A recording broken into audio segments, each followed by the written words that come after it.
En tiempos actuales, acompañamos a los distintos actores del mercado asegurador en la carrera por la transformación digital. Ser ágiles ya no es una opción. Mientras se enfoca solo en sus clientes, InBroker se encarga de todo lo demás. Es una plataforma diseñada para administrar todo tipo de riesgos dentro del mercado de seguros, desde líneas personales hasta negocios complejos. Permite a los bancos gestionar sus propios seguros. InBroker es un producto líder en la gestión de bancaseguros. Cuenta con la experiencia de más de 30 años siendo líderes en innovación tecnológica para grandes brokers, operando el 100% de su negocio. InBroker se integra fácilmente a su ecosistema de operaciones. Es el corazón de su negocio que late con una visión 360 grados, que impulsa su gestión de seguros hacia la innovación tecnológica.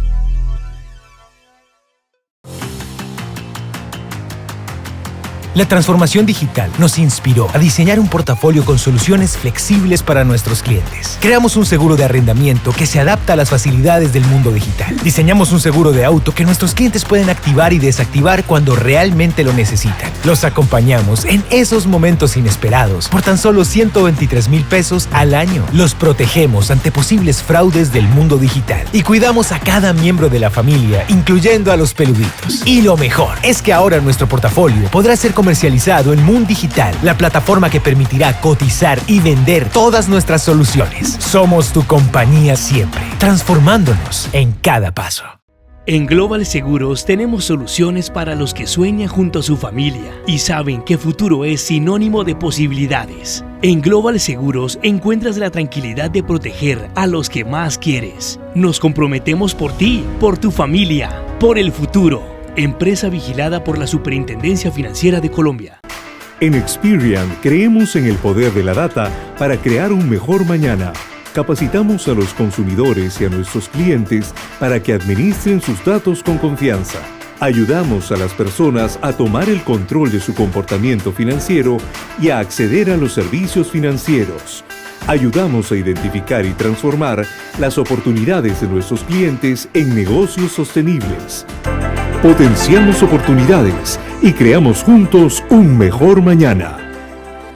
Thank you for this vibrant conference that you have provided for us today and for sharing with us all these experiences that you've had since you've not only know about technology, but we see you've been through the insurance sector as well. So these reflections that you make, I think, are a big challenge in our minds. And I think there's a sense of restlessness after your conference and a lot of questions. So I invite you that right now we look at the couple of questions we have from our audience right now, questions that we've received through our platform. First question. In Colombia, we find still low connectivity to internet on some places and a high degree of digital illiteracy. Say in most of our population.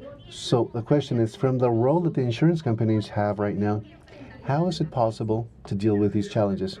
You know, I like this question a lot because 10 years ago, I remember I was working in the insurance sector in one of these companies that was part of the health sector, and we had a discussion. Watch out, 10 years ago already. And we said, why are we going to do internet appointments or digital certificates of affiliation for our affiliates if the older people still don't have internet? They don't know how to use a phone. There is still no, like you say, internet in most of the country or whatnot. We can't think like this anymore. We need to think that we need to evolve. The very surely this connectivity will come about more and more. It will become more and more accessible for everybody. It's going to be easier. So we can't stay with that thought. Otherwise, we would do nothing. And I think Colombia today has a good penetration internet-wise. I don't see it as bad. The government is doing what it can to reach all the national parks with internet. We almost reach all the airports, and we can go to an airport and have internet. So I think we can no longer think that way. We need to evolve. We understand some people don't want to use digital for sure. Some people don't eat meat. Some people just won't try beef, right? Some people say, I will not go into this technology. Some people will not get the vaccine because they don't want to. We're going to find all sorts of decisions and types of people. But if they're saying, these people are not getting the vaccine, so nobody else should vaccine, or I should do nothing for the people that aren't getting the vaccine. Yeah, interesting idea. And I think it connects as well to the next question. saying that experience shows us that adaptation towards new and disruptive products in some cases generates rejection from the side of the final users or consumers. So how should we work with this fear in people about something that is novel or different, especially in the initial phases of transformation processes? So we're talking about culture again. Culture is not just inside the organization. Culture also involves the customers themselves. I have a super clear example for this. I was there when there's for Social Security, you need to go to the bank to pay for a Social Security form. Remember, you had to have the form, you had to go to the bank, you had to pay for Social Security every month. And it was very novel when people can do it by internet.